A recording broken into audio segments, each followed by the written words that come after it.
Now that the post-mortem of Silicon Valley Bank is done, the severity of how bad things could be for First Republic Bank and the sector at large is really starting to be understood.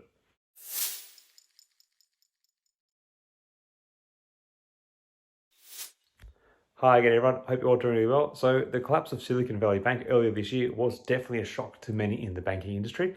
However, as more information comes to light, it seems that the bank's collapse was not an isolated incident. Rather, it may be symptomatic of a wider problem in the industry, one that many analysts fear could lead to more bank failures in the future. So, this video is aimed at taking a look at what we have found out about the SIVB collapse and what it means for the wider banking industry, particularly First Republic Bank, ticker symbol FRC, as it's a stock we've been following on here a little bit lately.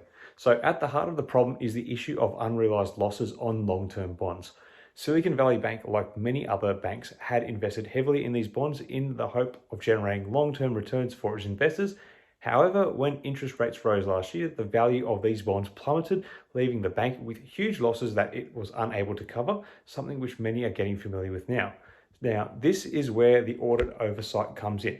KPMG, the audit firm responsible for Silicon Valley Bank's financial statements, had flagged potential losses on loans as a critical audit matter. However, the audit opinion was silent on what actually brought down the bank, its unrealized bond losses and its ability to hold them given our reliance on potentially flighty deposits.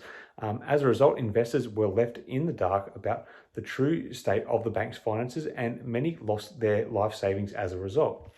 Now, the findings from the post-mortem of Silicon Valley Bank suggest that this is not an isolated incident. Rather, it is a symptomatic of a wider problem in the banking industry, one that many analysts fear could lead to more bank failures in the future. In particular, they point to the fact that many banks have invested heavily in long-term bonds in recent years in the hope of generating higher returns for their investors. However, as interest rates rise, the value of these bonds falls, leaving banks with huge losses that they are unable to cover. This is a problem that is particularly acute for smaller banks like First Republic Bank. These banks are often reliant on deposits for funding, which can prove flighty in stressed times, calling into question that a bank's ability to indefinitely hold long-term assets. Unlike the biggest banks, which are well capitalized and can easily absorb losses on long-term bonds, smaller banks like First Republic may not have the financial resources to do so. Now, as a result, there is a growing concern that many small banks like First Republic Bank may be at risk of collapse in the coming months or years.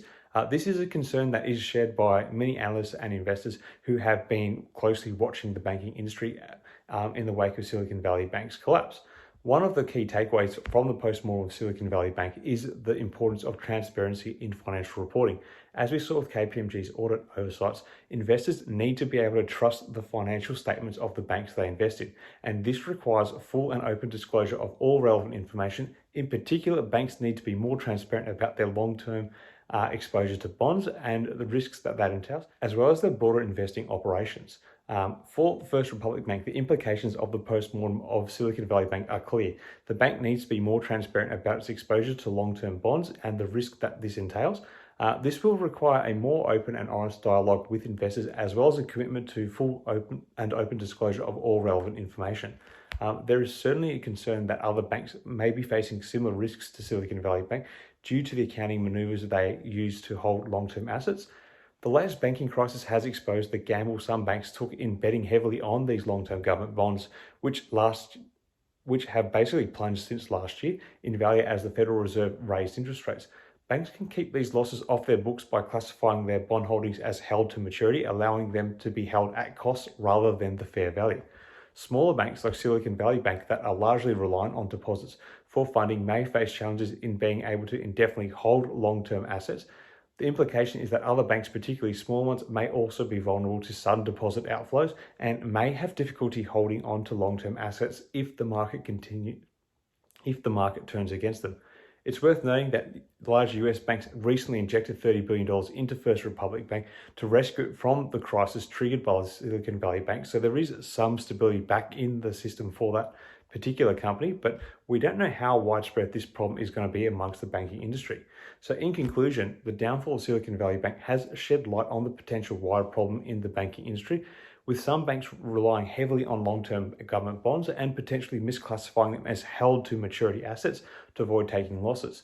The failure of auditors to identify and disclose these risks through critical audit matters has also been called into question, As investors and regulators continue to scrutinise the financial statements of smaller banks, there is a possibility that more banks could be in trouble, including First Republic Bank.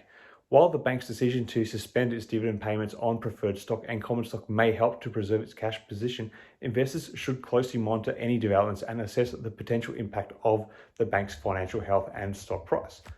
Anyway, what do you make of all this? Now that the severity of Silicon Valley Bank's $15 billion losses is known, do you think we will be seeing a wider impact on the banking industry, or has it ended now? Does the news cast any further doubt over the future of First Republic? Do you think KPMG and the auditors of these vulnerable banks have something to answer for? Let me know your thoughts in the comments below. Until next time, everyone, may the markets trade in your favour. Cheers.